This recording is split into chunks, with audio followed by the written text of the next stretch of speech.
আসসালামু আলাইকুম। কীভাবে ইলাস্ট্রেটর দিয়ে প্রাণ লোগো খুব সহজেই তৈরি করা যায় সেটা আমরা দেখব। এখানে আমি উইন্ডো থেকে আমার ইলাস্ট্রেটর 2020 ওপেন করে নিচ্ছি। আপনাদের কাছে যার যেটা ভার্সন রয়েছে সেটা দিয়ে এটি করতে পারেন। তবে 2015 সালের পরে যে আপডেট ভার্সনগুলো সেগুলো ইউজ করলে আশা করি ভালো ফলাফল পাওয়া যাবে।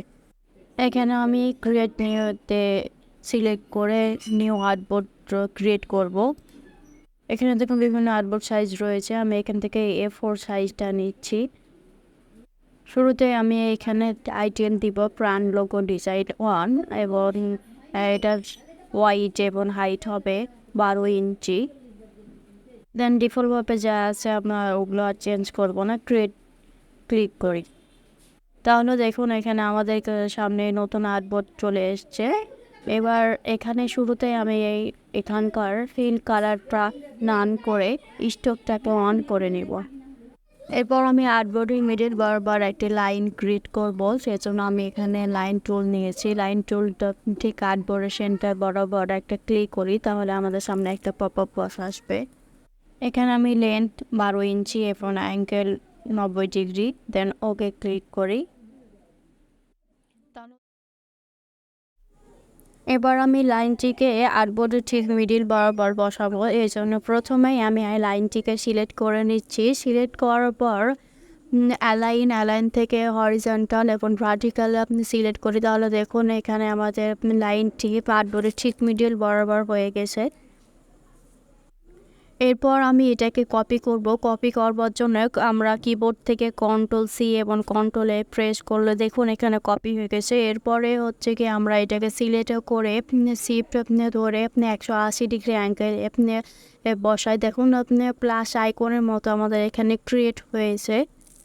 এরপরে আমি লাইনগুলোকে সিলেক্ট করার জন্য অল লেয়ার সিলেক্ট করব, সেই জন্য আমি এখানে লেয়ার প্যালেট নিয়েছি। আপনারা এখানে আপনাদের লেয়ার প্যালেটটা না পেলে উইন্ডোতে যাবেন, উইন্ডো থেকে দেখুন লেয়ার, এখানে জাস্ট একটা ক্লিক করলে হয়ে যাবে, অথবা আপনারা কিবোর্ড থেকে F7 প্রেস করে লেয়ার প্যালেটটি নিয়ে আসতে পারেন। এরপর দেখুন লেয়ারের ডান পাশে একটা গোল চিহ্ন রয়েছে, সেখানে আমরা যদি মাউসের লেফট বাটন দিয়ে একটা সিঙ্গেল ক্লিক করি তাহলে দেখুন আমাদের অল লেয়ার সিলেক্ট হওয়া অটোমেটিকলি হয়ে গিয়েছে। এরপরে কাজ হচ্ছে আমরা ইফেক্ট যাব, তবে তার আগে অবশ্যই একটা কথা মনে রাখবেন, এখানে বাইরে ক্লিক করবেন না, বা আর্টবোর্ডের বাইরে ক্লিক করলে এটা আনসিলেক্ট হয়ে যাবে। সরাসরি আমরা ইফেক্ট মেনুতে চলে যাব। ইফেক্ট থেকে destroy and transform, then transform, তাহলে এখানে একটা পপ আপ বক্স দেখুন আমাদের সামনে শো করছে। এখানে ডিফল্টভাবে হরিজন্টাল 100%, ভার্টিক্যাল 100% এবং মব হরিজন্টাল আমার ভার্টিক্যাল 0%, অ্যাঙ্গেল অবশ্যই 0%। এখানে দেখবেন একটা অপশান ট্রান্সফর্ম অবজেক্ট, এইটা টিকমার্ক থাকবে, এবং প্রিভিউ এটাও টিকমার্ক থাকবে। অবশ্যই এই দুইটা অপশান আপনারা খেয়াল রাখবেন যে টিকমার্ক রয়েছে কিনা। দেন আমরা প্রথমে রিফ্লেক্ট এক্স একটা কপি করব, সেজন্য কপি এখানে এক দিয়ে দিব, দেন ওকে ক্লিক করি।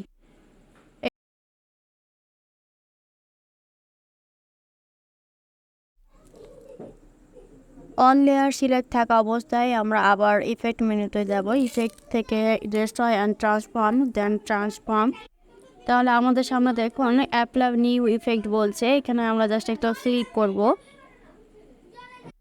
দেন একইভাবে আগের মতোই আমাদের পপ আপ বক্সটিও ওপেন হয়েছে। অবশ্যই আপনার ট্রান্সফর্ম অফসেট এবং প্রিভিউ দুইটাতে টিকমার্ক রয়েছে কিনা দেখে নেবেন। এরপর আমরা যেহেতু আগে রিফ্লেক্ট এক্স কপি করেছি, এবার আমরা রিফ্লেক্ট ওয়াই অন কপি করব। কপির জায়গা জাস্ট ওয়ান বসায় দিলে দেন ওকে ক্লিক করি। তাহলে দেখুন আমাদের ইফেক্টের কাজ শেষ। এবার আমরা পেন টুল দিয়ে কাজ করব। পেন টুল দিয়ে কাজ করার জন্য এখান থেকে আমরা পেন টুল সিলেক্ট করলাম। সিলেক্ট করার পর দেখুন এখানে আমাকে স্মার্ট গাইডস হেল্প করবে কাজ করবার জন্যে।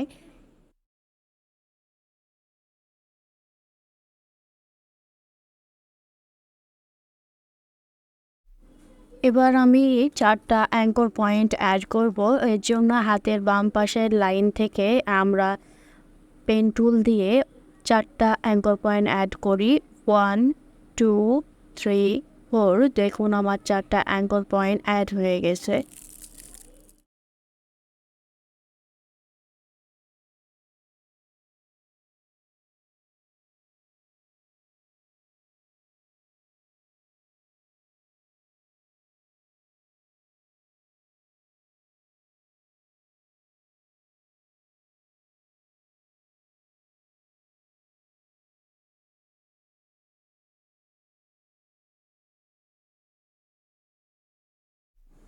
এখানে 4টি অ্যাঙ্কর পয়েন্ট ক্রিয়েট করার পর আমরা এগুলোকে কার্ভ করব। কার্ভ করবার জন্য আমরা এখানে পয়েন্ট টুল ইউজ করব। আপনারা চাইলে কিবোর্ড থেকে Shift+C প্রেস করলে এই অপশানটি পেয়ে যাবেন।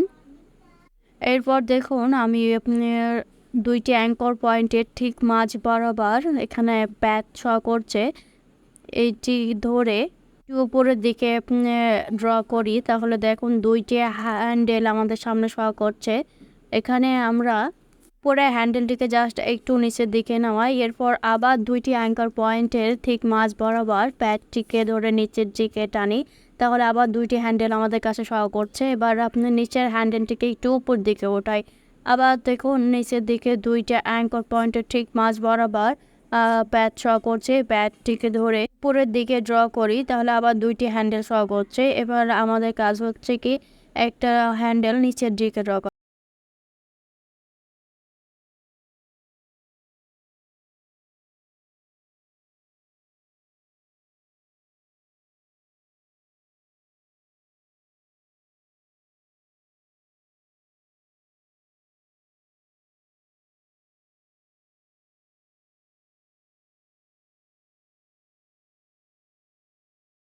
এখন এখানে আমার মনে হচ্ছে আরেকটু এডিট করলে ভালো হবে, সেজন্য আমি আরেকটু এডিট করে নিচ্ছি।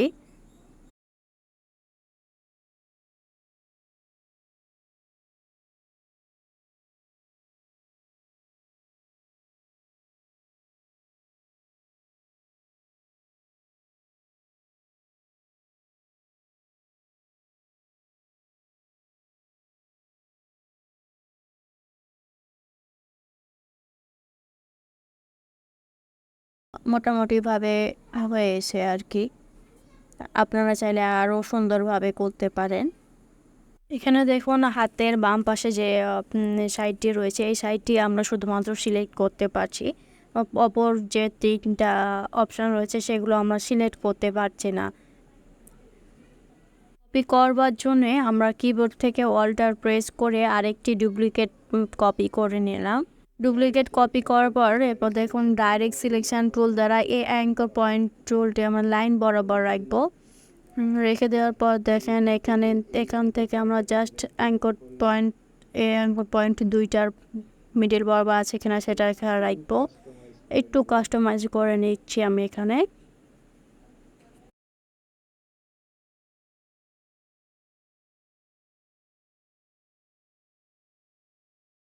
আমরা যে ডিজাইনটা চাচ্ছি মোটামুটিভাবে এটা হয়েছে। আপনারা চাইলে আরেকটু সুন্দর করবার জন্য আরও এডিট করতে পারেন। এখানে দেখুন আমরা চাইলে কিন্তু এইটিকে ছাড়া অন্যটিকে সিলেক্ট করতে পারছি না।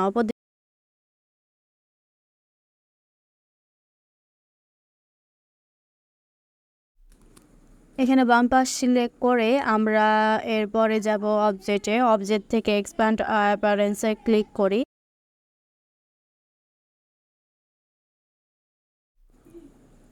এখানে এক্সপ্যান্ড অ্যাপিয়ারেন্স করার ফলে আমাদের সবগুলো লেয়ার গ্রুপ হয়ে গেছে। অবশ্যই আমরা লেয়ারগুলোকে আনগ্রুপ করব, সেই জন্য এগুলোকে সিলেক্ট করে মাউসের রাইট বাটন প্রেস করে আনগ্রুপ, দেন মাউসের আবার রাইট বাটন প্রেস করে আনগ্রুপ, দেন মাউসের রাইট বাটন আবার প্রেস করে আনগ্রুপ, দেন মাউসের রাইট বাটন আবার প্রেস করে হচ্ছে কি আনগ্রুপ। দেখুন আর হচ্ছে কি আনগ্রুপ নেই, তাহলে আমাদের আনগ্রুপ কাজ শেষ।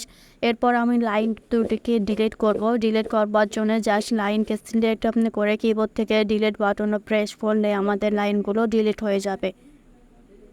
এবার দেখুন এটা আমার ফাইনাল লুক। এবার আমি এগুলোকে কালার করব। কালার করার জন্য আমরা ফিলটাকে অন করব। যেহেতু এ পর্যন্ত আমি স্ট্রোক দিয়ে সবগুলো কাজ করেছি, এবার স্ট্রোকটাকে নান করব।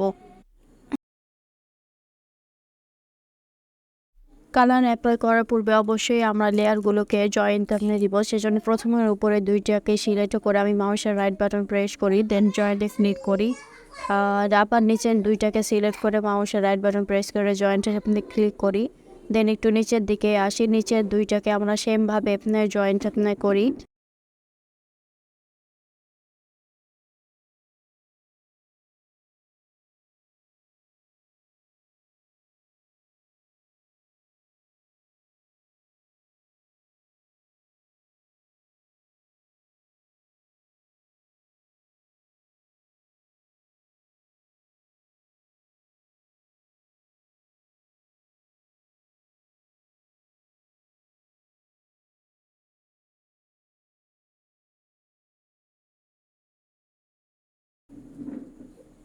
দেখুন জয়েন্ট হয়ে গেছে। এবার আমরা যদি আপনি ডান পাশে একটা লেয়ারকে সিলেক্ট করি তাহলে দেখুন এটা পুরোটাই জয়েন্ট হয়ে আছে। এবার বাম পাশের লেয়ারটাকে সিলেক্ট করে দেখি, দেখুন এটা জয়েন্টটা নেই, এই জন্য আমি এখানে জয়েন্টটা করব। এই দুইটাকে সিলেক্ট করে আমি মাউসের রাইট বাটন প্রেস করে আবার জয়েন্টে ক্লিক করি, তাহলে এটা জয়েন্ট হয়ে যাবে। দেখুন পুরোটাই জয়েন্ট হয়ে গেছে।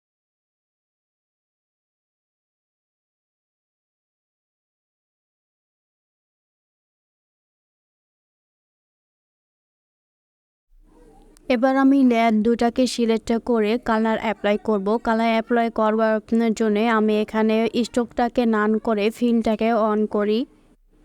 দেখুন ফিলটা অন করার ফলে আমাদের এখানে কালার ব্ল্যাক ডিফল্টভাবে চলে এসেছে। এবার আমরা কালারটা চেঞ্জ করব।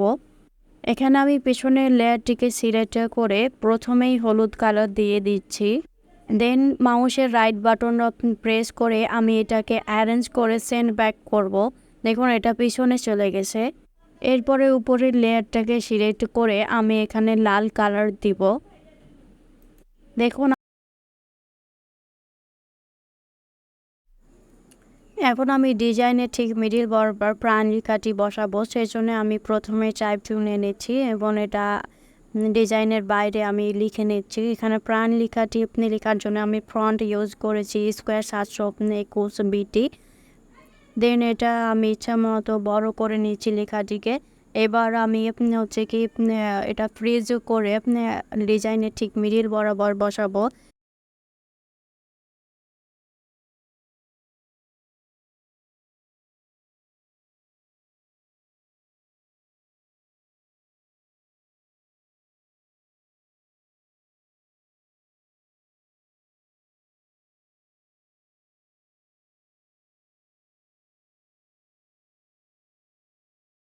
বরাবর প্রাণ লেখাটি বসে নিয়েছি। এবার দেখুন এটা আমার ফাইনাল লুক। এবার হচ্ছে কি আমরা এটাকে শেপ দেব। শেপ করবার জন্য আমি ফাইলে যাচ্ছি, ফাইল থেকে সেভ অ্যাজ, দেন হচ্ছে কি এটার নাম দিয়েছি প্রাণ লোগো ডিজাইন 1। দেন আমি এটা ওকে ক্লিক করি। দেন দেখুন একটা পপ আপ বক্স এসেছে, দেন ওকে, দেন আমাদের ডিজাইনটা সেভ হয়ে গেছে।